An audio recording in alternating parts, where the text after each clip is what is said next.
Oremos juntos primero.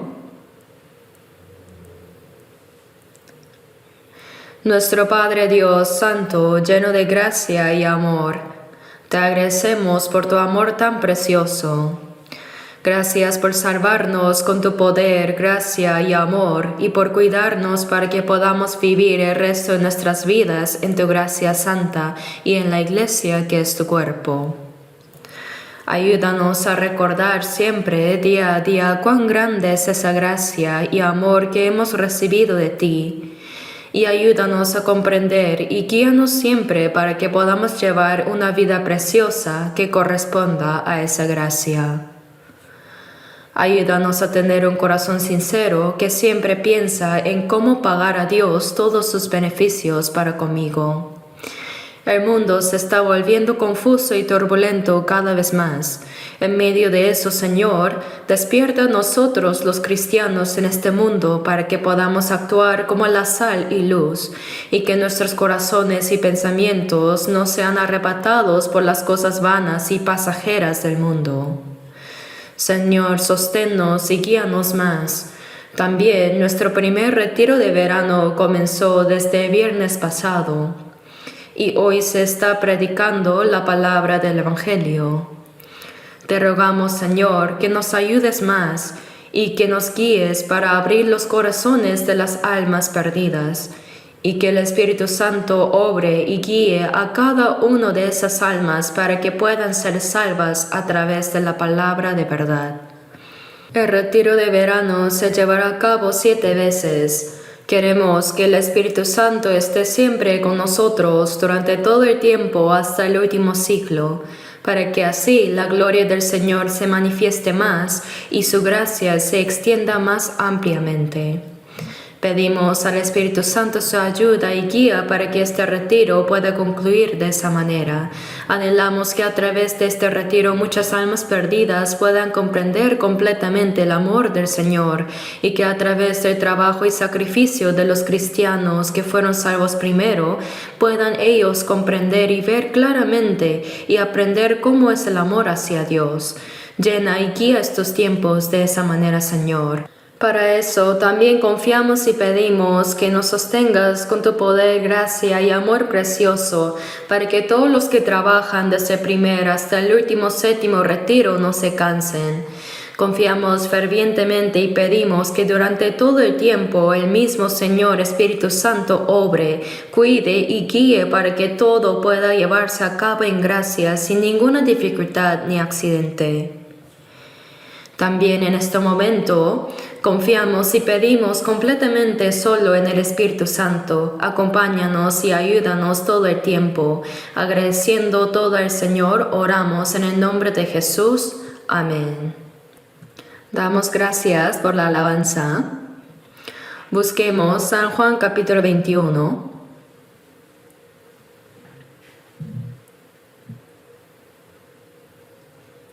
Juan capítulo 21.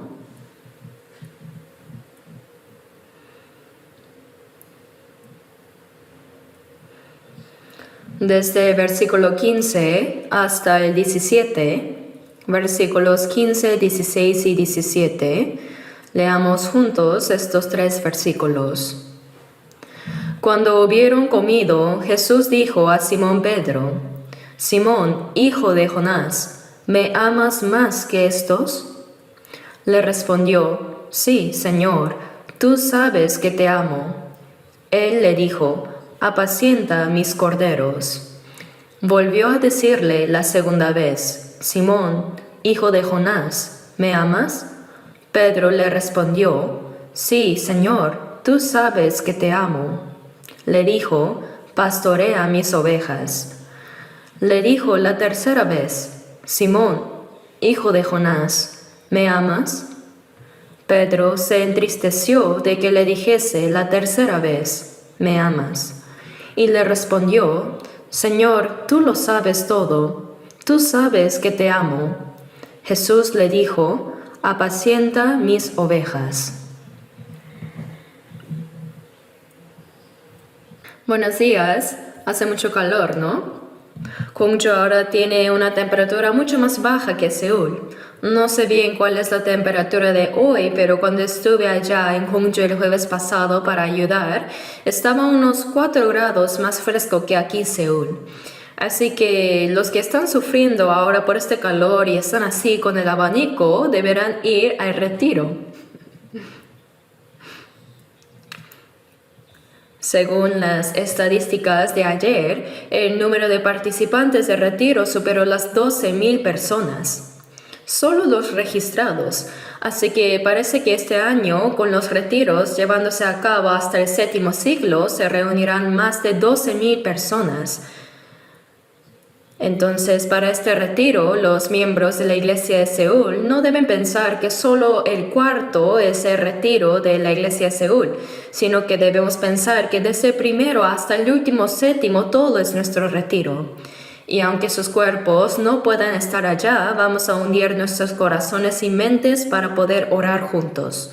También en esta misma hora estaría por finalizar la predicación del Evangelio, así que hoy también muchas personas tendrán consultas y a través de ellas comprenderán la gracia y el amor de Dios, así que vamos a orar juntos por ello. Ahora, hoy vamos a ver algo que hemos leído y escuchado mucho. Aquí en este pasaje el Señor preguntó a Pedro, ¿me amas? A través de estas palabras, pensemos profundamente sobre cómo es el amor de Dios y cómo estoy comprendiendo su amor y cómo lo estoy amando a Él sin falsedad mientras amo a mí mismo y a mi prójimo en ese amor de Dios. Me gustaría que pensemos juntos en esto el día de hoy. Así que a través de este título, ¿me amas tú?, me gustaría que nos hiciéramos estas 3 preguntas pequeñas a nosotros mismos. En primer lugar, antes que tú, pensemos en yo. Dios nos está preguntando primero, ¿yo te amo a ti? En otras preguntas, ¿tú sabes de verdad que yo, Dios, amo a los hombres, a ustedes? Así que pensemos primero en el amor de Dios. Y en segundo lugar, ¿tú te amas a ti mismo? Dios nos está preguntando a cada uno, antes de que tú amaras a tu prójimo o incluso a Dios mismo, ¿realmente te amas a ti mismo? Reflexionemos sobre este amor propio también. Y por último, viene la última pregunta que es el título de la palabra de hoy. ¿Me amas tú? Pensemos en cómo es realmente nuestro amor hacia Dios. Les animo a reflexionar sobre estas preguntas aprendiendo la palabra de hoy. Primero, Dios pregunta a toda persona, ya sea una persona salva o no. Dios le pregunta, ¿tú me conoces? ¿Conoces el amor de Dios?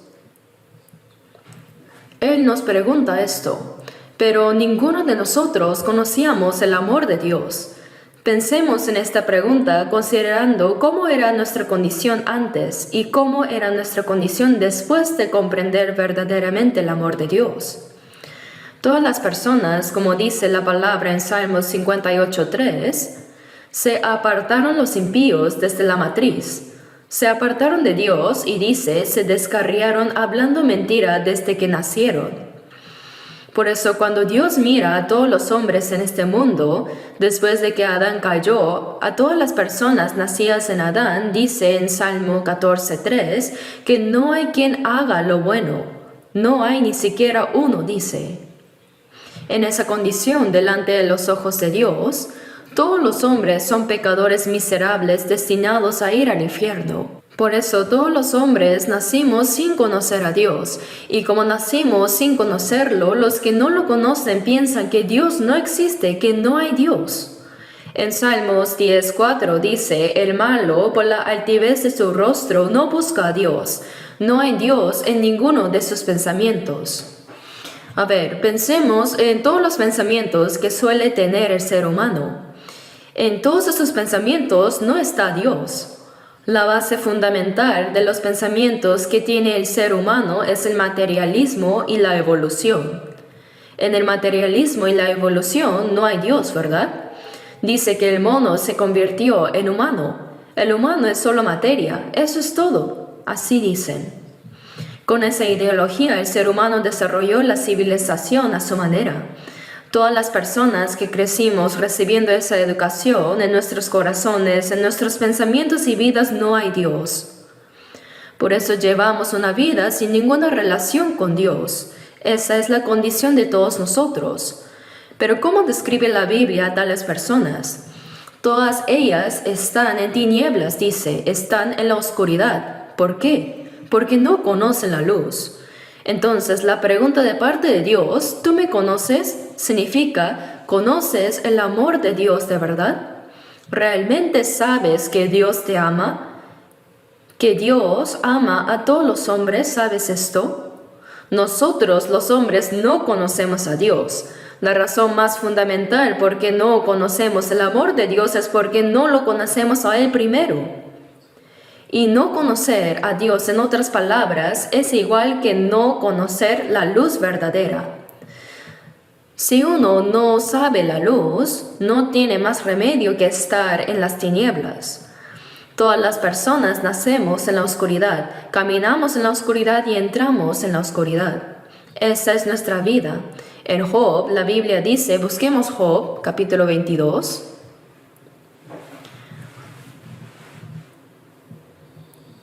Si vemos Job 22, versículo 11, un hombre llamado Elifaz dijo lo siguiente a Job. Job 22, 11, leamos juntos. Oh tinieblas para que no veas, y abundancia de agua te cubre. Dice tinieblas para que no veas. Tenemos ojos que pueden ver. Pero ¿por qué no podemos ver aún con ellos? Es por las tinieblas. Por las tinieblas. Ciertamente tenemos ojos que pueden ver, pero si hay tinieblas no se ve nada. Por ejemplo, si entramos en una habitación completamente oscura sin luz, no vemos ni siquiera lo que está frente a nuestra nariz, ¿verdad? No se ve nada. Entonces, si es así, al final no tenemos más opción que imaginar y especular.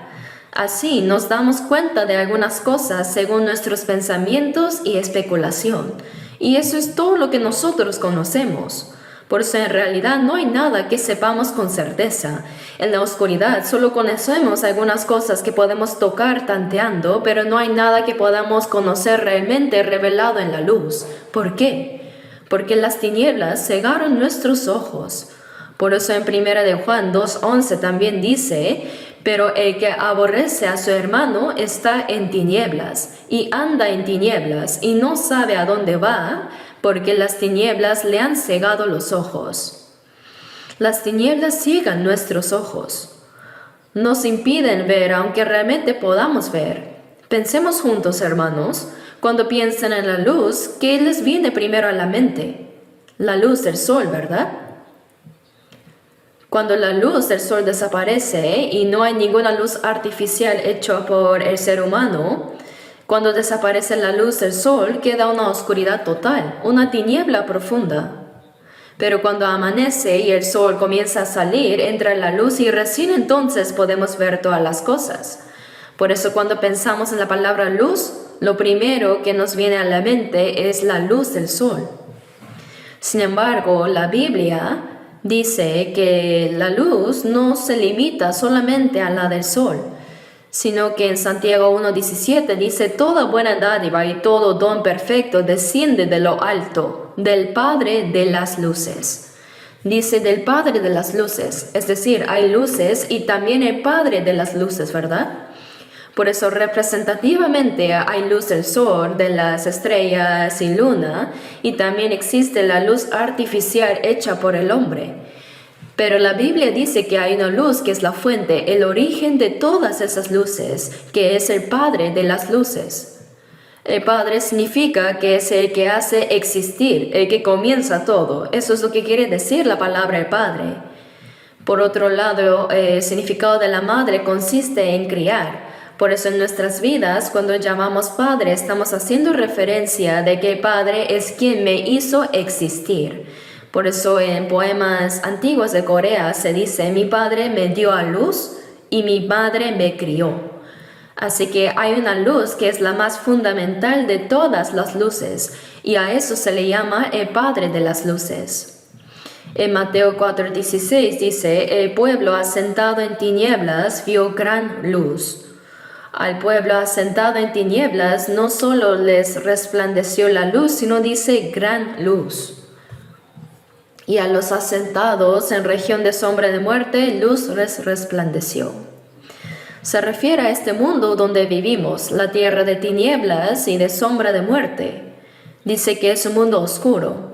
En ese mundo resplandeció la gran luz. Esa gran luz y el Padre de las luces son iguales, ¿no? Se refieren a Dios. En Juan 1:4-5 dice, en él estaba la vida, y la vida era la luz de los hombres. La luz en las tinieblas resplandece y las tinieblas no prevalecieron contra ella. Esa luz no se refiere a la luz del sol, ¿verdad? No se refiere a ella, sino que en Juan 1:9 dice, aquella luz verdadera que alumbra a todo hombre venía a este mundo. ¿Quién es esa luz? Es Dios que es la luz, es Jesús. Así que Jesús dijo en Juan 12:36, entre tanto que tenéis la luz, creed en la luz, para que seáis hijos de luz. Jesús dijo que Él es la luz del mundo, y esa luz no se refiere a la del sol. Nosotros solo pensamos en la luz física como la del sol, pero hay una luz que es más fundamental y es la fuente de eso. Y Él es Dios. Pero nosotros nacimos en el mundo sin conocer esa gran luz, la luz verdadera, y solo habíamos vivido mirando la luz física, como la del sol. Y no sabíamos que eso era la oscuridad, no sabíamos que eso era tinieblas. Cuando la luz entra en los ojos podemos ver y discernir cosas, podemos discernir el mundo físico, pero antes ni sabíamos que eran las tinieblas. Sin conocer la gran luz, la luz verdadera, la luz de la vida y de amor y de verdad, ese Dios, no se puede conocer nada del amor, de la vida ni de la verdad. De esa forma, ¿se puede saber realmente qué es la vida? ¿Se puede saber qué es la verdad? No. ¿Por qué? Porque aún no conocen a Dios, que es la gran luz y la luz verdadera. A eso la Biblia lo llama estar en tinieblas. Esas tinieblas nos impiden ver. Sin conocer a esa verdadera luz, la gran luz que es el Padre de las luces, sin conocer a Dios no se puede saber nada relacionado con Dios. Así que es imposible para una persona no salvada reconocer a Dios. Es imposible creer que Dios creó el mundo. Imposible creer en el cielo y en el infierno también, ¿verdad? ¿Por qué es así? Porque las tinieblas ciegan los ojos. Como no conocen la luz verdadera, solo al ver la luz del sol, la luz física, dicen que han visto ya la luz. Por eso cuando Jesús sanó al ciego de nacimiento en Juan capítulo 9, versículos 40 y 41, cuando los judíos preguntaron, ¿acaso nosotros somos también ciegos? Jesús les dijo, si fuerais ciegos no tendríais pecado, mas ahora porque decís vemos, vuestro pecado permanece. Viendo solo la luz física dice que no son ciegos, pero sobre la luz verdadera, la gran luz, no saben nada. Son verdaderamente ciegos, pero esa también era nuestra condición, ¿no? Yo y todos ustedes nacimos con esa condición de ciegos, por eso no sabíamos nada relacionado con Dios. Por eso los hombres dicen que no hay Dios y que el mono se convirtió en humano. Romanos 1:23 dice, cambiaron la gloria del Dios incorruptible en semejanza de imagen de hombre corruptible, de aves, de cuadrúpedos y de reptiles. Y así viven haciendo toda clase de maldades. Así también era nuestra condición antes. Las personas que no han recibido la salvación aún viven en el mundo así, ¿verdad? Por eso, si no conocemos este amor de Dios, no conocemos nada. ¿Por qué? Porque eso es estar en tinieblas. Las tinieblas hacen que uno no pueda ver, y como no puede ver, no sabe, y como no sabe, no comprende, y al final no hay nada más que la ignorancia.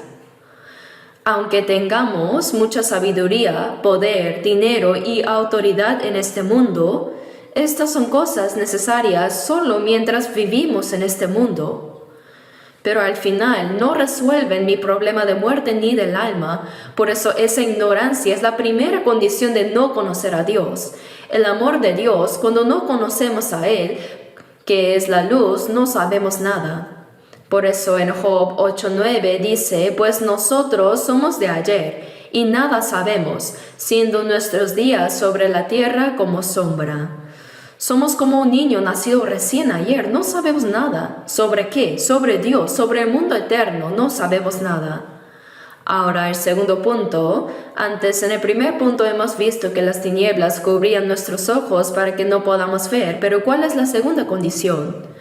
Miremos un poco más atrás en Job 23, versículo 17. Esta fue la respuesta que dio Job. En el versículo 17 vamos a ver la respuesta de Job. ¿Por qué no fui yo cortado delante de las tinieblas, ni fue cubierto con oscuridad mi rostro? Ahora en la respuesta de Job, si miramos desde el versículo 16, dice, Dios ha enervado mi corazón y me ha turbado el Omnipotente.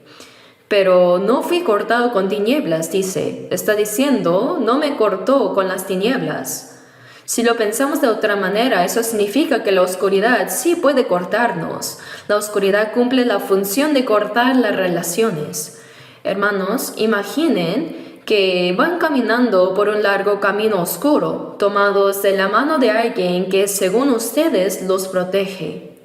Entonces, mientras caminan tomados de su mano en medio de la oscuridad, de repente les puede surgir esta duda en el corazón. ¿Esta persona realmente me está ayudando y protegiendo? ¿O me estará llevando a algún lugar incierto en esta oscuridad? La tiniebla nos lleva a tener sospechas sobre esa persona. La oscuridad inevitablemente hace eso. ¿Por qué? Porque no podemos ver. Esa mano que estoy sosteniendo ahora mismo realmente es la mano de mis padres que me aman, y si no lo es, este pensamiento surge debido a la oscuridad. La oscuridad hace que todo parezca dudoso. ¿Por qué? Porque no hay nada que podamos ver y como resultado todas las relaciones terminan rompiéndose en medio de las tinieblas, ¿verdad? A causa de la duda, porque no podemos ver. Como no conocemos a Dios, que es la luz de la verdad, la luz de la vida, la luz del amor, todas las cosas relacionadas con el amor, la verdad y la gracia de Dios están totalmente cortadas. Así era nuestra condición antes de ser salvos.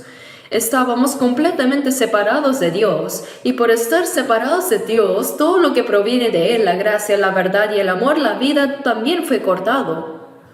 Donde fue cortada la vida, la muerte tomó su lugar. Donde fue cortado el amor, el odio tomó su lugar. Y donde fue cortada la verdad, la mentira ocupó su lugar. Hermanos, este mundo está lleno de mentiras. Aunque digamos que hablamos con la verdad, en realidad, ¿cuántas veces hemos sido engañados por la mentira? Incluso en nuestra educación fue así. Vivimos creyendo esa mentira de que los monos se convirtieron en seres humanos. Aunque quizás no lo creíamos de corazón, lo aceptamos sin cuestionarlo, aunque era una mentira evidente, ¿no? Entonces, si pudimos aceptar una mentira tan grande, ¿cuántas mentiras pequeñas estarán por todas partes? Así es el mundo en el que vivimos. ¿Y cuál es la razón de esto? Es porque no conocemos la luz de la verdad. Por eso en el lugar de la verdad, la mentira ocupa su lugar. Y ese odio, esa muerte, todas esas cosas cortan nuestras relaciones. El odio rompe la relación con alguien que me ama. La muerte rompe la relación con una persona que amo de verdad. Lo mismo pasa con la mentira. Rompe todas las relaciones. Así es la oscuridad. Y por eso, cuando no conocemos a Dios, la segunda característica de esa condición es que todas las relaciones se rompen. En medio de la oscuridad, todas las relaciones se cortan. Por eso, aunque alguien en el mundo diga que me ama, aunque digamos que nuestra amistad es eterna, al final, cuando muramos, todo eso se corta. Y como esa es la vida que llevamos, Dios nos dice que la vida de alguien que no conoce a Dios es, en una sola palabra, vanidad. ¿Qué dice Eclesiastes 1:2? Vanidad de vanidades, dijo el predicador, vanidad de vanidades, todo es vanidad. Porque está en la oscuridad.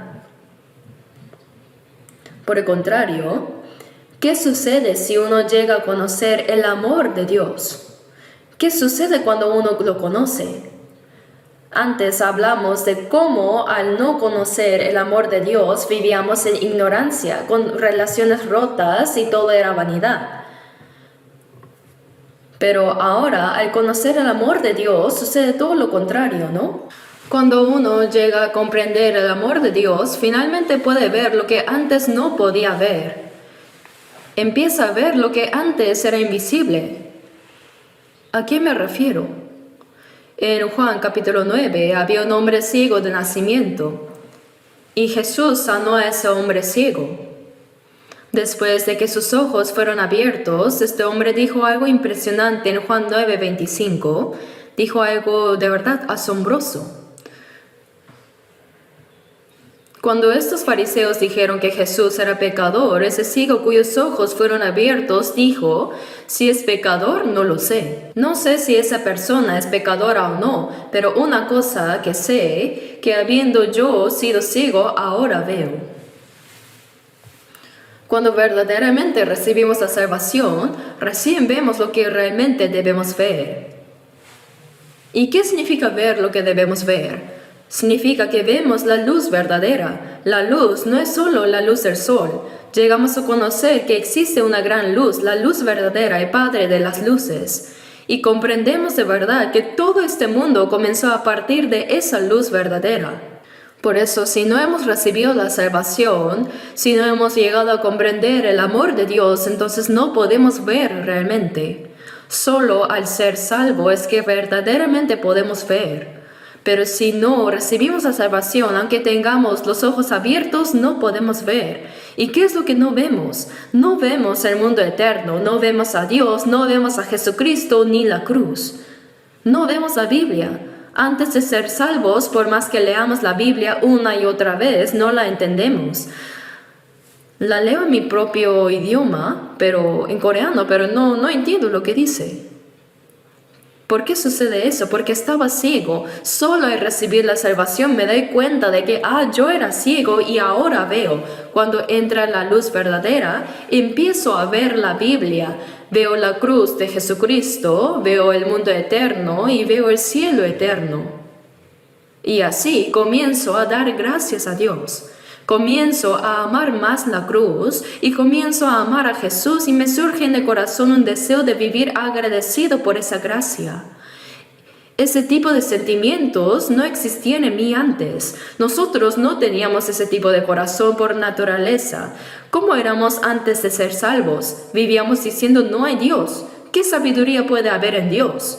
Así pensábamos y vivíamos. Pero cuando recibimos la salvación y la luz entró en nosotros, recién entonces vimos a Dios. Por eso, Efesios 5:8 también dice, porque en otro tiempo erais tinieblas, mas ahora sois luz en el Señor, andad como hijos de luz. Antes de ser salvos, antes de recibir la salvación, antes de recibir la luz, éramos personas que estaban fuera de Cristo. Y si vemos, Efesios 2, versículo 12, dice así, en aquel tiempo estabais sin Cristo, alejados de la ciudadanía de Israel y ajenos a los pactos de la promesa, sin esperanza y sin Dios en el mundo. Esa era nuestra condición. Pero cuando recibimos la salvación entramos en Cristo y recién dentro de Él vemos la luz, vemos lo que es la luz verdadera.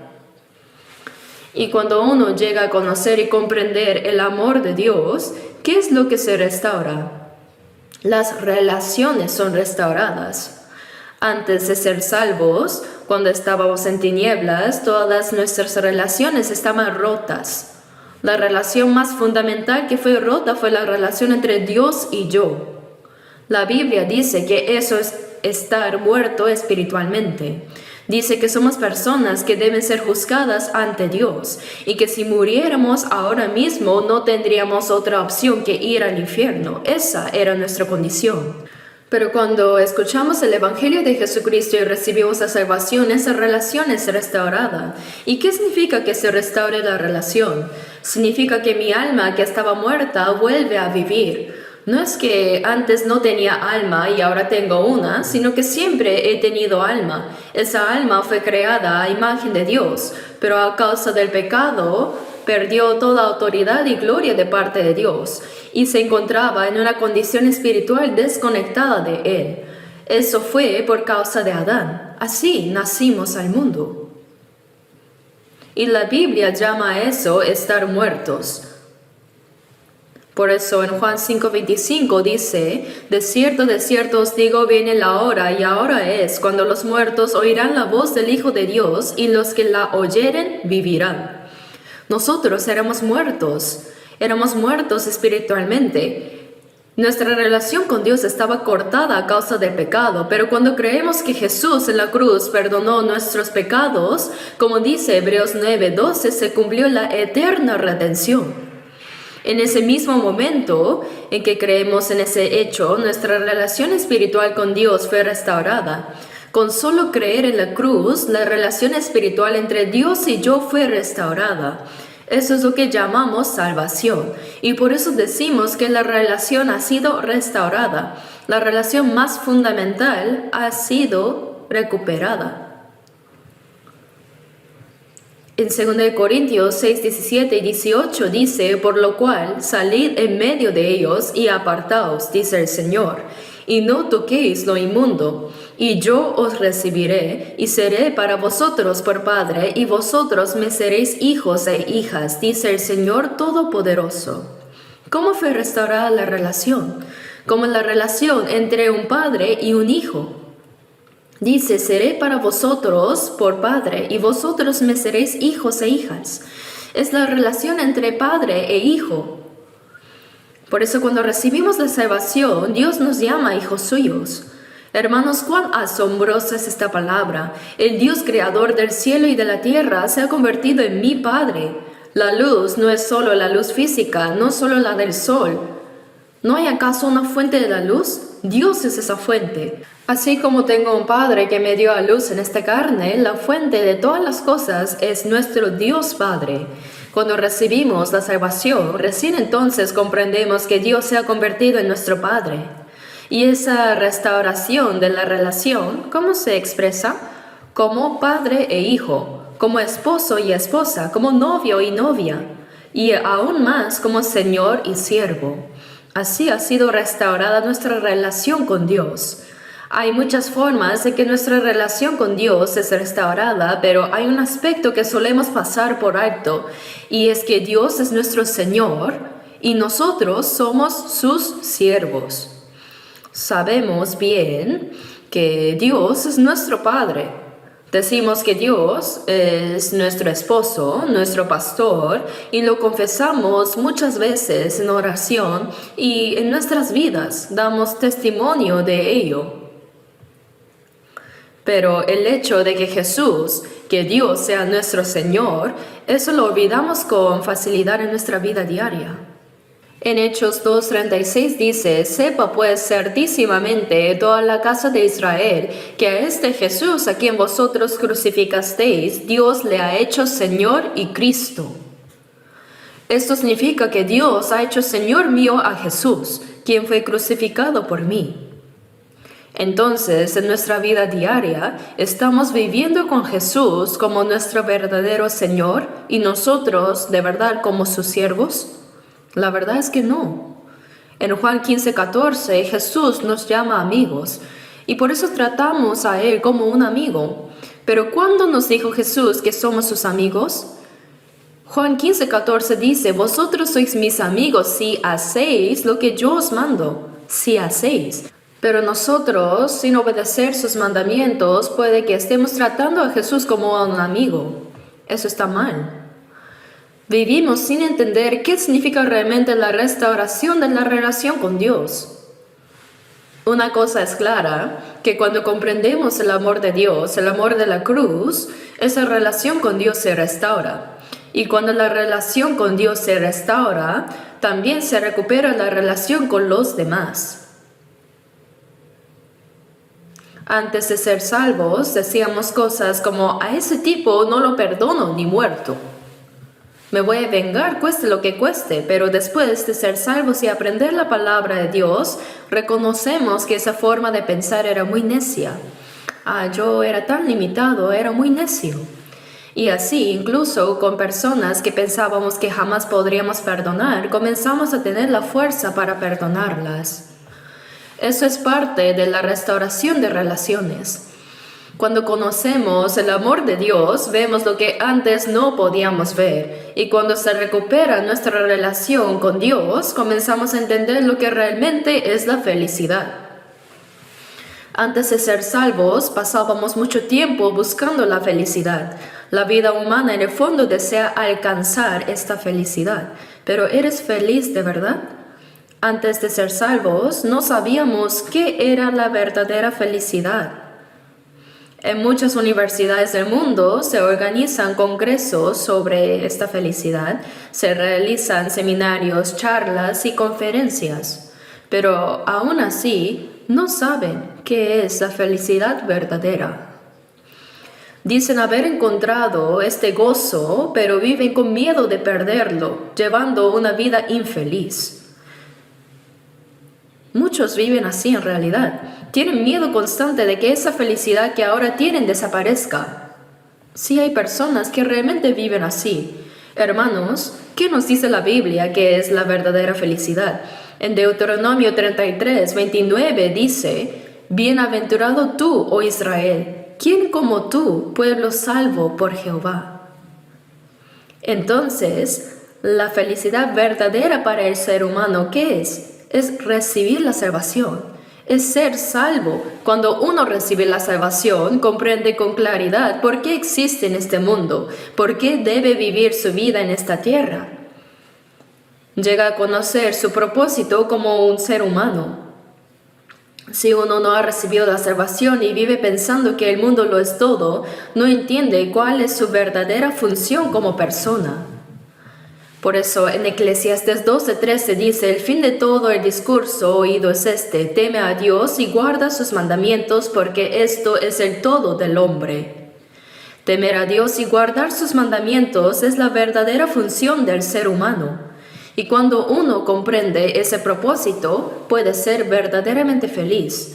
En Deuteronomio 10, 12 a 13 también dice que guardar los mandamientos de Dios es para que tengas prosperidad. Así es. Cuando llegamos a conocer el amor de Dios, todas estas cosas se restauran. Y a través de estos retiros de verano, ¿cuál es el motivo fundamental por el cual tantas personas se sacrifican y sirven juntos, incluso en medio del calor? Es para restaurar la relación con Dios. Muchas personas viven sin saber que su relación con Dios está rota. Viven sin saber que están en tinieblas y que son ciegos. A esas personas nosotros les hacemos ver con claridad que hay una luz verdadera, una gran luz. Hay un Padre de las luces. Eso es lo que hacemos a través de estos retiros y es algo verdaderamente asombroso. Por medio de estos retiros, las almas perdidas llegan a conocer la obra que Jesucristo hizo por nosotros, que Jesús cargó con todos nuestros pecados y murió en la cruz perdonando eternamente nuestros pecados. Para que crean en ese hecho, es por eso que hacemos todo este esfuerzo. La recuperación de la relación con Dios, el vínculo que había sido cortado entre Él y nosotros, no se restablece porque vivamos una vida buena, ni porque asistamos fielmente a la iglesia, ni porque demos muchas ofrendas, no. La única manera de restaurar esa relación es aceptar de verdad en el corazón el hecho de que Jesús perdonó eternamente nuestros pecados.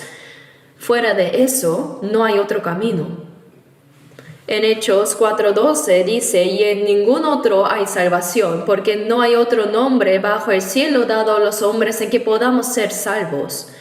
Y el mismo Jesús también lo dijo en Juan 14:6, yo soy el camino y la verdad y la vida, nadie viene al Padre sino por mí. Así que la única forma de restaurar la relación rota con Dios es creer en Jesucristo. La Biblia lo dice claramente. Ahora veamos Romanos 3.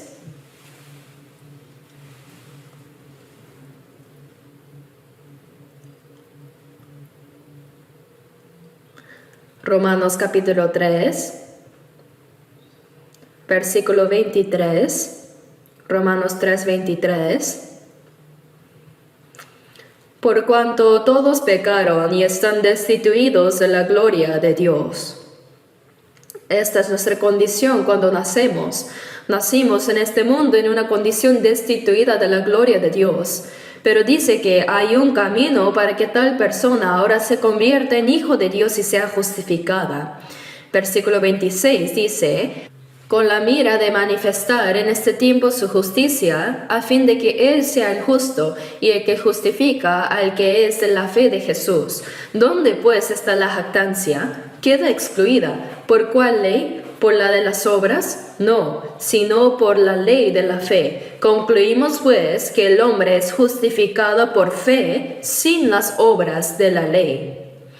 Establecer una relación correcta con Dios no se logra viviendo una vida moral ni practicando una vida religiosa con esfuerzo, sino que se obtiene por medio de la fe, por la fe en la cruz de Jesucristo y no hay otro camino.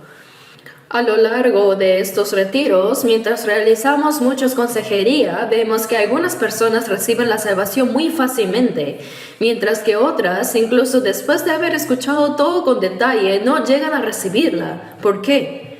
Porque no han comprendido que la salvación es por fe. Piensan, ¿cómo voy a ir al cielo y establecer una relación correcta con Dios solo con fe? Algo tengo que hacer. Debo esforzarme por vivir bien, debo asistir fielmente a la iglesia, debo hacer algo para Dios y luego recibiré la salvación. ¿Cómo voy a ir al cielo solo por la fe? Esas personas se aferran a ese pensamiento y por eso no pueden creer de verdad. Incluso si dicen creer que Jesús perdonó eternamente sus pecados, por otro lado también piensan, pero igual tengo que esforzarme, debo vivir fielmente la vida de iglesia, y así creen que la salvación se logra por esa combinación.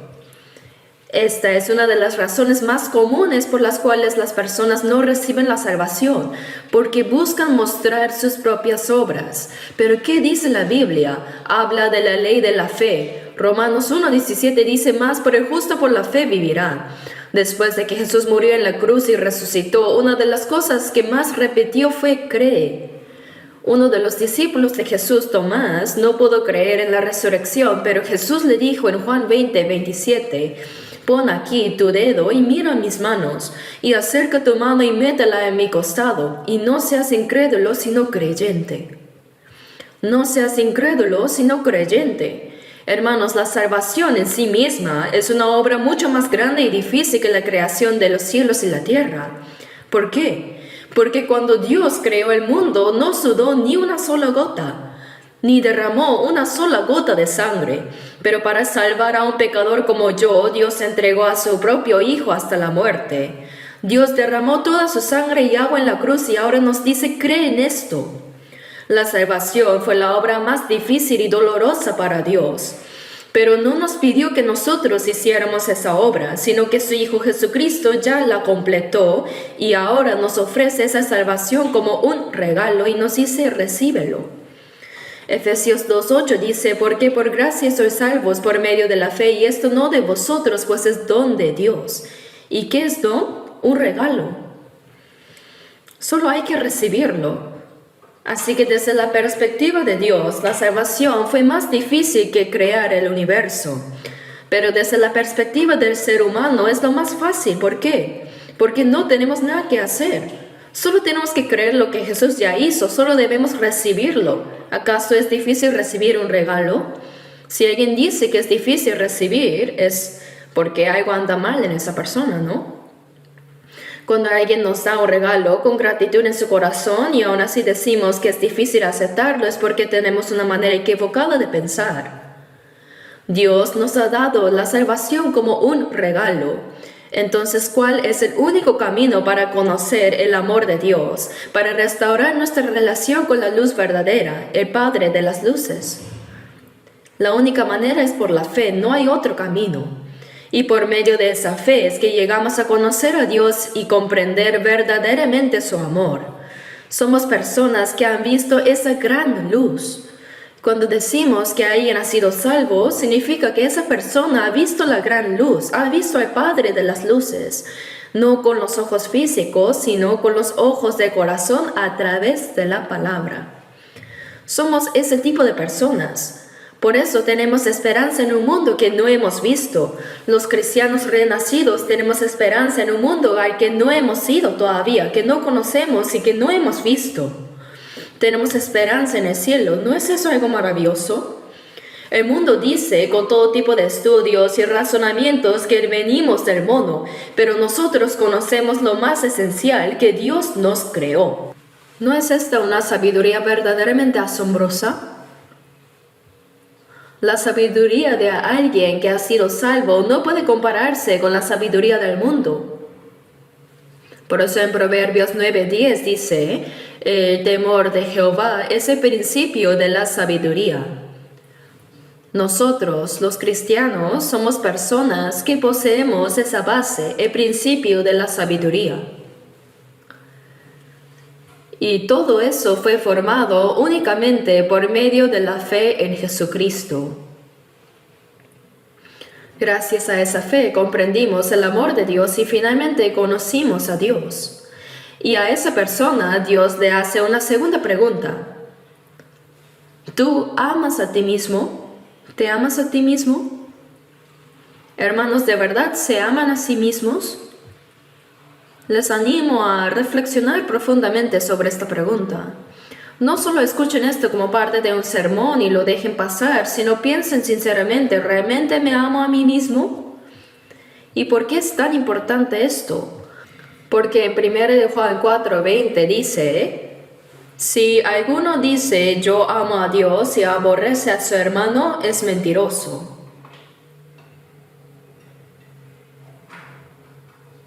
Creo que no me creen, vamos a buscar. Vamos a buscar 1 Juan, capítulo 4.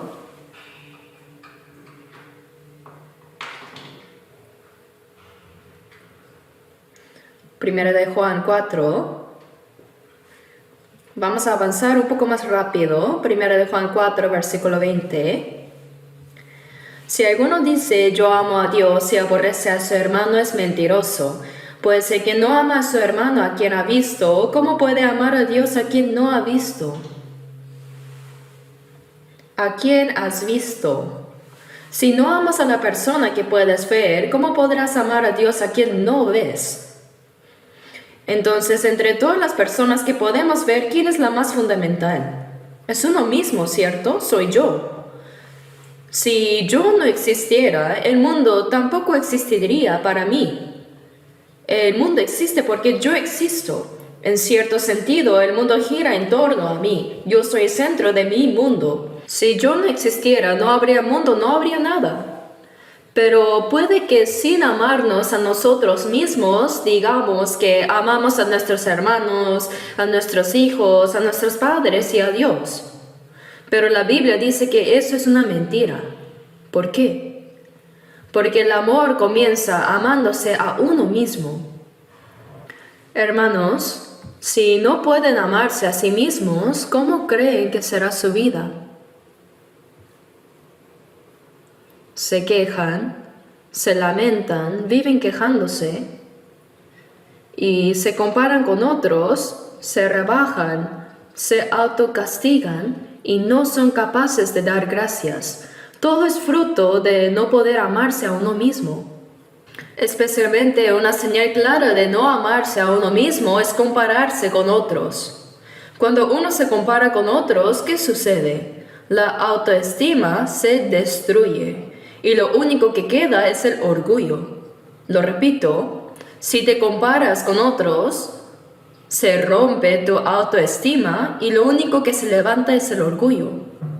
Hermanos, conocen la historia del rey Saúl, ¿no? En 1 Samuel capítulos 17 y 18, cuando Goliat se presentó ante Israel y Saúl, Goliat gritó que si él ganaba al que salía a pelear con él, vosotros seréis nuestros siervos y nos serviréis. Eso fue lo que Goliat proclamó ante todo el pueblo de Israel, pero Saúl no pudo salir porque tuvo miedo. Pero entonces se levantó un joven y se acercó a Saúl y dijo: ¿Quién es este filisteo incircunciso para que provoque a los escuadrones del Dios viviente? Ese joven dijo: yo iré y lo mataré. Hasta ese momento Saúl miraba a David como si dijera: ¿qué puede hacer un niño como tú? Pero como David insistía tanto, finalmente Saúl le permitió ir. Él nunca imaginó que David ganaría, ni en sus sueños lo pensó. Pero David fue, derribó a Goliat y le cortó la cabeza. Y regresó ante Saúl con la cabeza de Goliat en la mano. Imaginen el corazón de Saúl en ese momento. Mientras él, el rey, el comandante en jefe de Israel, mientras él estaba temblando de miedo ante Goliat, David estaba frente a él con la cabeza de Goliat en la mano. Y entonces el pueblo comenzó a alabar a David. 1 Samuel 18:7 dice: Saúl hirió a sus miles y David a sus 10,000.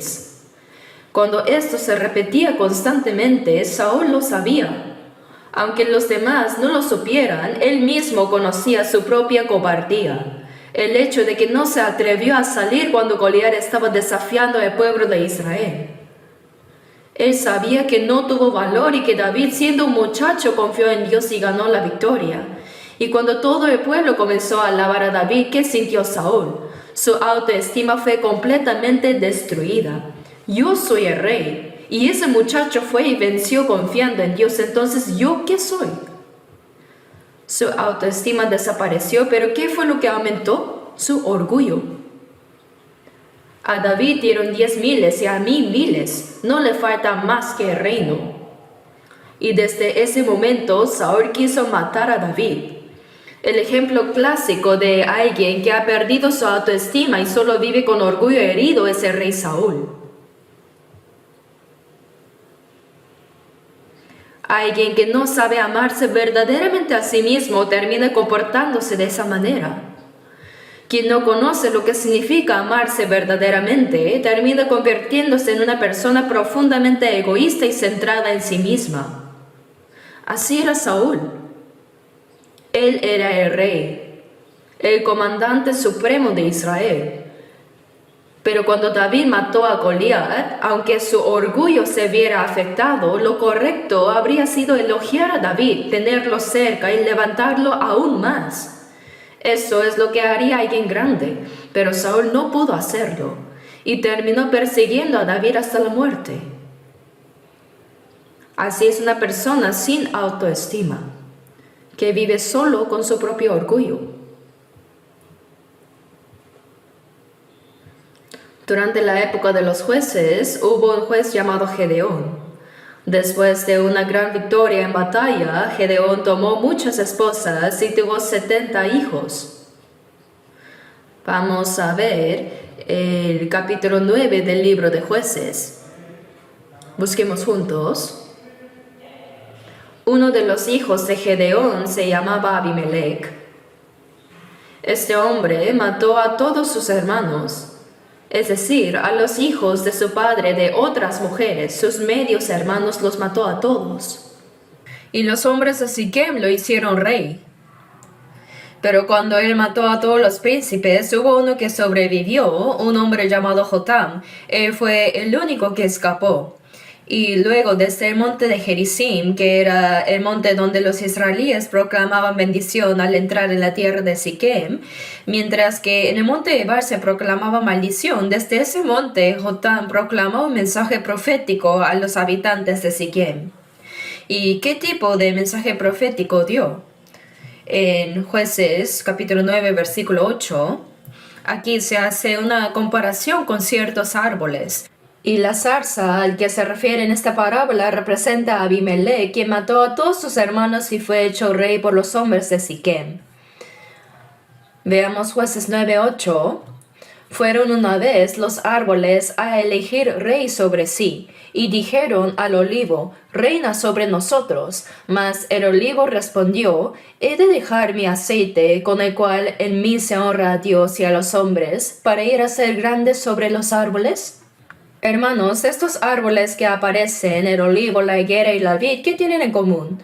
Cada uno de ellos produce un fruto que es agradable tanto para Dios como para los hombres, un fruto que da gloria a Dios y alegría a las personas.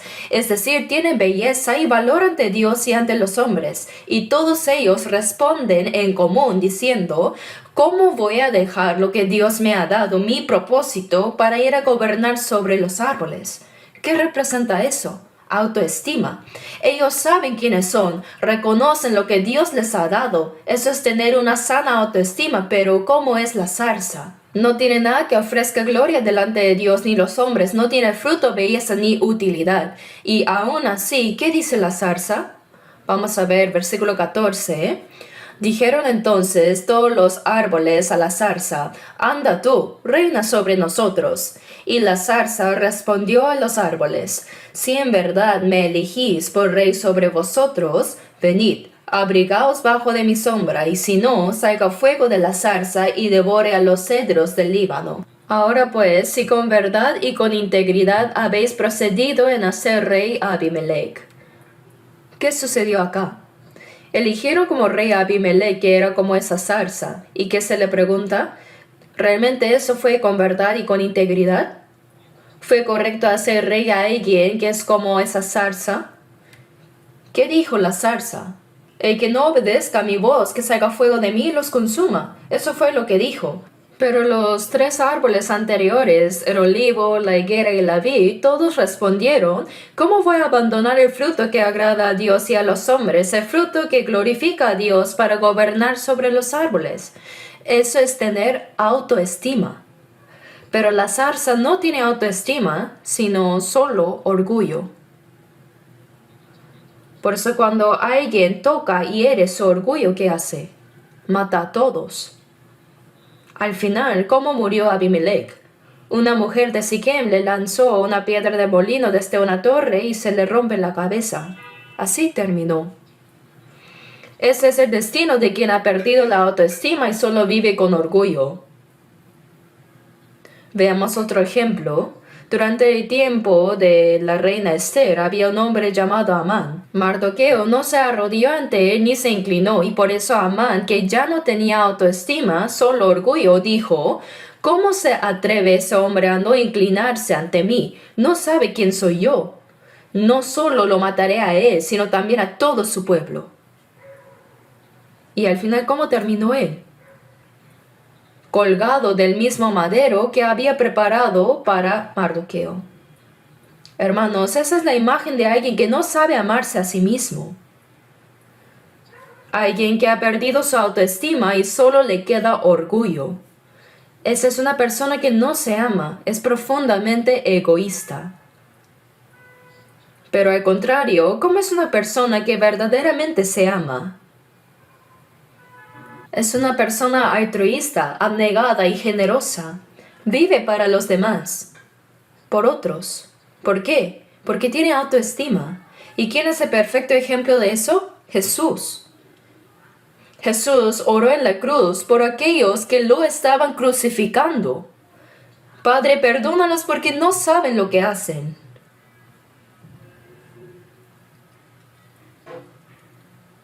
¿Cómo puede alguien orar así por quienes lo estaban crucificando?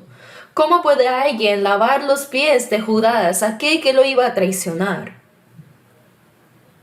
Hermanos, Jesús es Dios, ¿verdad? Y todo lo que Él hizo, lo hizo para dejarnos ejemplo. Jesús lavó los pies de que lo traicionó. Nos mostró que nosotros también debemos actuar así. ¿Y cómo es eso posible? Es posible solo si tenemos autoestima.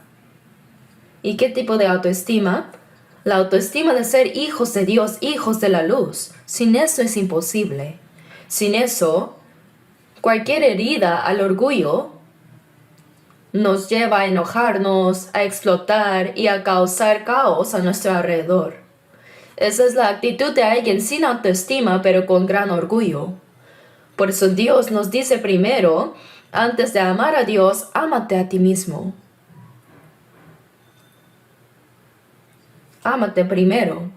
En Efesios 5:28, Dios le dice esto a los maridos: el que ama a su mujer, a sí mismo se ama. Hermanos, es una palabra realmente importante. Cuando amas a tu esposa, cuando amas a tu esposo, eso es amarte a ti mismo. Esa persona ama a Dios sin hipocresía. ¿Verdad? Pero nosotros hemos vivido sin saber qué significa amarnos a nosotros mismos. Así hemos vivido en este mundo, ¿no? Por eso, ¿cuál es una de las características de una persona que se ama a sí misma? Que no se enfoca en sus propios asuntos ni en las cosas del mundo, sino que se enfoca en las cosas de Dios. ¿Qué pensará Dios sobre esto? ¿Cómo lo verá Dios?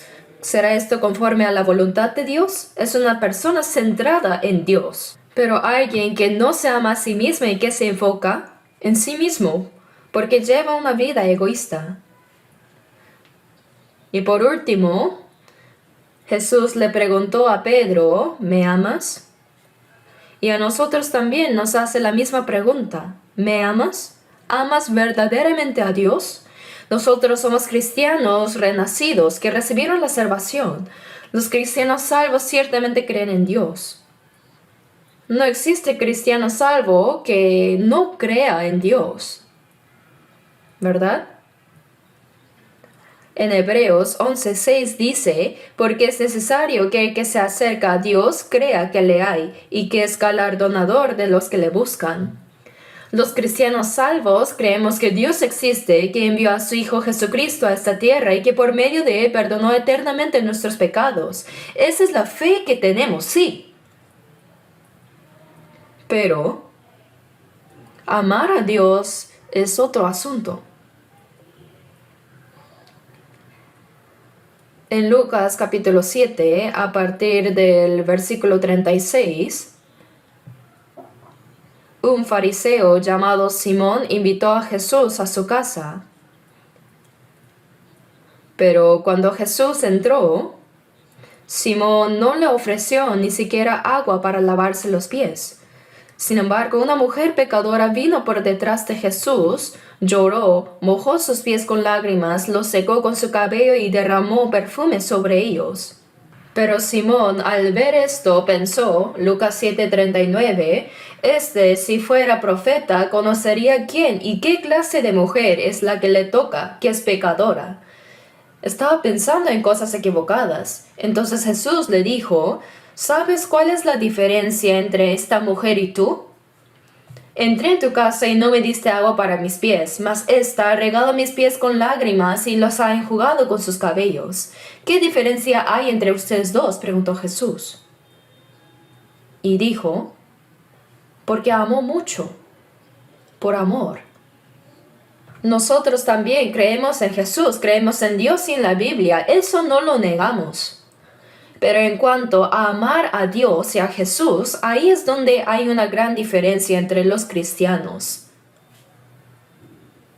Hay quienes están dispuestos a seguir al Señor hasta la muerte, mientras que hay quienes no tienen ningún interés en las cosas de Dios. Salmo 138:8 dice, Jehová cumplirá su propósito en mí. Dios completó lo que tiene que ver conmigo. Y entre todas las cosas relacionadas conmigo, la más grande y la más importante es el problema de la muerte. ¿Y cómo lo resolvió? ¿A través de quién? A través de la muerte de su Hijo. Dios cumplió completamente esa obra para mí. Pero si una persona que dice creer en Dios no ama verdaderamente a Dios, entonces no tienen interés alguno en las cosas de Dios. Aunque se esté celebrando un retiro de verano, dice, eso es asunto de ellos. se va de viaje al extranjero. Así, ¿no? No es la actitud correcta. Hermanos, las cosas relacionadas con Dios son muchas para nosotros los cristianos. Toda nuestra vida está relacionada con Dios, de hecho. ¿Por qué? Porque después de resucitar, Jesús dijo en Juan 20:21, paz a vosotros. Y luego dijo, como me envió el Padre, así también yo os envío. Dios nos ha enviado. Los cristianos salvos somos personas enviadas por Jesús a este mundo. ¿Y por qué fuimos enviados? Para cumplir las cosas relacionadas con Dios. Pero si ni siquiera mostramos interés por las cosas de Dios, ¿podemos decir que amamos verdaderamente a Dios? ¿Tenemos fe en Dios? Sí, pero no amor por Dios. Permítame decirlo así. Hermanos, creer en Dios y confiar en Dios no son exactamente lo mismo. Deberían significar lo mismo, pero en la práctica son diferentes. Nosotros, sin duda, creemos en Dios, pero en nuestra vida diaria hay muchísimas ocasiones en las que no confiamos en Él. Por ejemplo, conozco a alguien desde que era pequeño y sé con certeza que esa persona es alguien que me ayudaría, que estaría dispuesto a acompañarme en medio de mis dificultades. Lo creo sinceramente. Pero ahora mismo, esa persona no tiene ni para comer. Y yo también estoy pasando por una situación económica muy difícil. Entonces, aunque creo que esa persona me ayudaría, no le entrego mi carga, no le pido ayuda. ¿Por qué razón? No le puedo confiar. ¿Por qué? Porque sé que no tiene la capacidad de ayudarme. Y si lo pensamos así, podemos ver que creer y confiar pueden ser diferentes. Nosotros sí creemos en Dios, pero confiar es otra cosa. Y como no confiamos, ¿qué pasa? No le entregamos nuestras preocupaciones, ni nuestro camino, ni carga, ni nada. Todo lo llevamos a nosotros mismos, porque no tenemos una conexión viva con Dios. Y sin embargo decimos con la boca, Dios, yo te amo. Tú lo sabes, ¿verdad? Entonces, ¿qué respondería Dios? ¿Así? Pues yo no lo sabía. Esa podría ser nuestra condición. Por eso, si no conocemos el amor de Dios, decir que amamos a Dios es una mentira. El día de regreso del Señor está cada vez más cerca. Entonces, ¿cuánto más tiempo vamos a seguir diciéndole mentiras a Dios? Meditemos esto, preguntemos esto. Debemos vivir con sinceridad delante de Dios, no con hipocresía. Vivir de tal manera que Dios pueda decirnos realmente, sí, de verdad tú me amas. En Génesis 22:12, Dios le dijo a Abraham, ya conozco que temes, que amas a Dios. Ahora sé que me amas. ¿No deberíamos vivir deseando escuchar esas palabras al final de nuestra vida? ¿No deberíamos esperar al Señor con ese tipo de corazón? Con un corazón sincero, con un amor verdadero por Dios. Hermanos, vamos a terminar viendo cómo es una persona que ama a Dios sin hipocresía. Veamos un momento, segundo de Samuel, capítulo 9.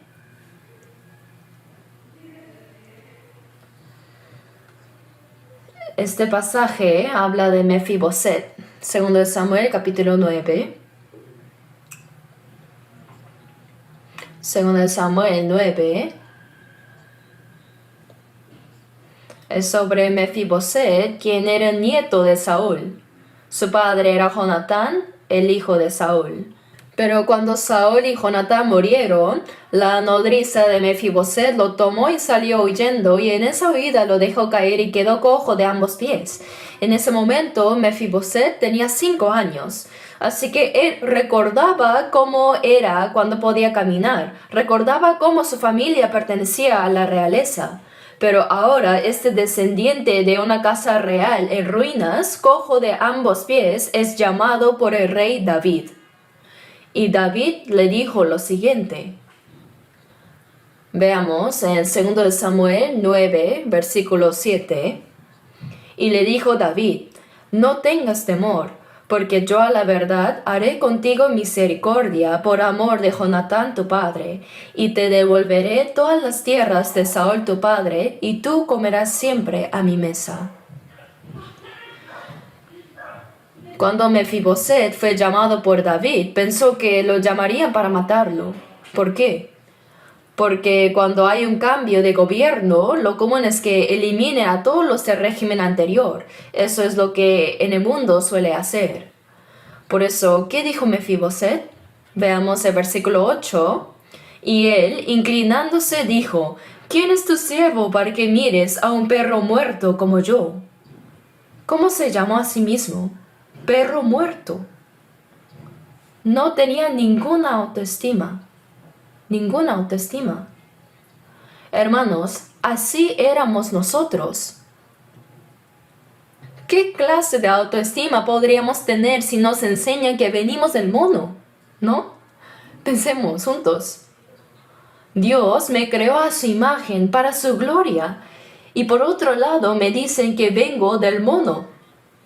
Eso ni siquiera se puede comparar, ¿verdad? En términos de autoestima, no se puede comparar.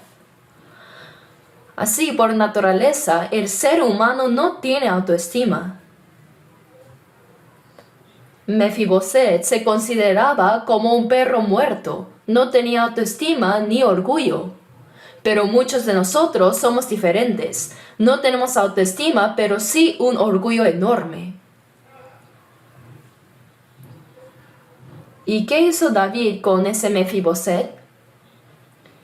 David lo sentó a su mesa, a la mesa del rey. Lo trató como a un hijo, un príncipe. Le devolvió su autoestima. No solo restauró la relación con David, sino que levantó la dignidad de aquel que se creía un perro muerto. Levantó su autoestima. Mefiboset era del linaje real caído, y encima era cojo, era imposible que tuviera autoestima. Pero a esa persona David lo trató como su hijo, como su príncipe, haciendo que coma a su mesa. Entonces, ¿quién se atrevería después a burlarse de Mefiboset por ser cojo? Nadie. Mefiboset, que ahora tenía autoestima, cuando David tuvo que huir por la rebelión de Absalón, quiso ir con él. Quiso acompañarlo montando un asno, pero su siervo Siba lo engañó, fue con David y lo calumnió, diciendo que Mefiboset se había quedado en casa con malas intenciones. Así, David, engañado por Siba, le entregó todos los bienes de Mefiboset. Siba rompió la confianza entre estas dos personas. Luego, cuando la rebelión fue derrotada y David regresó al palacio, se encontró nuevamente con Mefiboset. Y David le preguntó: ¿por qué no fuiste conmigo, Mefiboset? Veamos este pasaje juntos. 2 Samuel capítulo 19, versículo 25. 2 Samuel 19, versículos 25 al 28. Y luego que vino él a Jerusalén a recibir al rey, el rey le dijo: Mefiboset, ¿por qué no fuiste conmigo? Y él respondió: Rey, señor mío, mi siervo me engañó, pues tu siervo había dicho: enarbárdame un asno y montaré en él, e iré al rey porque tu siervo es cojo. Pero él ha calumniado a tu siervo delante de mi señor el rey. Mas mi señor el rey es como un ángel de Dios. Haz pues lo que bien te parezca, porque toda la casa de mi padre era digna de muerte delante de mi señor el rey. Está diciendo que yo era como un perro muerto, pero tú pusiste a tu siervo entre los convidados a tu mesa. Tú restauraste mi asombrosa autoestima nuevamente. Entonces, ¿qué derecho pues tengo aún para clamar más al rey? Hermanos, es algo maravilloso. Una persona que no tiene autoestima no podría hablar así. Mientras leía esta historia, pensé en mí mismo. Si yo estuviera en el lugar de Mefiboset, ¿qué le habría dicho a David? Probablemente algo así. Mi señor el rey, aunque me hayas permitido comer a la mesa del rey, este juicio ha sido incorrecto, injusto. Has tomado una mala decisión. ¿No sería mejor que investigaras más a fondo antes de decidir sobre las tierras? Ni siquiera me diste la oportunidad de explicar, solo escuchaste una parte de mi siervo y le diste todo a él. Incluso si tú eres el rey que me mostró gracia, esto fue muy injusto. Y ahora que me dices que divida las tierras con Siba, no, ya no quiero nada, que se lo quede todo. Y además me voy, ya no quiero estar con usted. Quizá habría dicho eso yo, porque tengo un corazón muy terco. Pero escuchemos lo que dijo Mefiboset. Leamos el versículo 30. Y Mefiboset dijo al rey, deja que él las tome todas, pues que mi señor el rey ha vuelto en paz a su casa. Mefiboset no lo dijo con amargura, como en el ejemplo que yo acabé de dar. Lo dijo con autoestima. Él lo dijo con autoestima. ¿Qué significa eso? Mefiboset dijo, el rey que me restauró la dignidad, la autoestima, el rey que me levantó del polvo ha vuelto en paz al palacio. Entonces, si el rey está en paz, entonces nada más importa. No importa si me quitan las tierras, no importa si me lo arrebatan todo. Nada de eso me afecta. Eso es una persona con autoestima. Una persona con orgullo habría respondido como yo lo imaginé. Eso fue injusto, fue una mala decisión así. Pero alguien con autoestima no actúa de esa manera. Él solo deseaba una cosa, que el rey esté en paz. Es ese corazón de alguien que ama verdaderamente al rey, de alguien que se ama a sí mismo y de alguien que ha sido restaurado en su dignidad. Mefiboset se amó a sí mismo antes como un perro muerto. Pero ahora dice, si el rey está en paz, todo lo demás no importa. Hermanos, comparemos esta actitud de Mefiboset con nuestras propias vidas en las que decimos yo amo a Dios. ¿Amamos a Dios con este tipo de sinceridad? ¿Estoy viviendo con autoestima verdadera o simplemente guiado por el orgullo? Hermanos, en nuestra vida cristiana, después de ser salvos en medio de nuestra vida de fe y de la iglesia, cuando nuestro orgullo se hiere tan solo un poco, ¿qué hacemos? ¿Nos enojamos, nos airamos, nos levantamos a discutir? Pero si lo pensamos en otras palabras, ¿quién fue el que restauró nuestra autoestima? Fue Dios. ¿Quién fue el que me tomó siendo como un perro muerto y me hizo hijo de Dios? Fue Dios. Entonces, ¿qué actitud deberíamos tener? Si Dios está en paz, entonces yo puedo soportar cualquier injusticia. Esa era la actitud de Mefiboset. Si Dios está en paz, entonces renuncio a mis deseos carnales. Si Dios está en paz, no cometeré este pecado. Esa es la actitud de una persona con autoestima. Pero nosotros, en medio de nuestra vida diaria, seguimos pecando. Y cuando pecamos, Dios no puede estar en paz. El pecado rompe la paz, el descanso de Dios. Si aún sabiendo esto seguimos impidiendo el descanso de Dios con nuestro estilo de vida, y aún así decimos Dios te amo, ¿no creen que eso lastimaría profundamente el corazón de Dios? ¿No es así, hermanos? Nosotros, los cristianos salvos, debemos vivir con autoestima verdadera, no con orgullo. Y cuando tengamos esa autoestima, reconocemos que todo lo que Dios nos ha dado es por gracia. Lo que antes parecía cotidiano y sin importancia, ahora lo reconocemos como un regalo de Dios, lo entendemos como pura gracia. Esa es la actitud de quienes viven con verdadera autoestima, ¿cierto? Y esas personas son las que aman de verdad a Dios. Meditemos, ¿qué tipo de amor tengo yo por Dios después de haber recibido la salvación? ¿Cómo estoy amándolo en mi vida? Ojalá este retiro pueda ser un tiempo para pensar profundamente en esto. Oremos juntos. Señor Dios, te damos gracias de corazón por tu preciosa gracia y tu amor. Reconocemos que nacimos en este mundo sin conocerte. Éramos como ciegos y como perro muerto. No teníamos ninguna dignidad, pero nos has hecho hijos tuyos y nos has restaurado como hijos de luz. Por eso queremos vivir el resto de nuestras vidas para ti.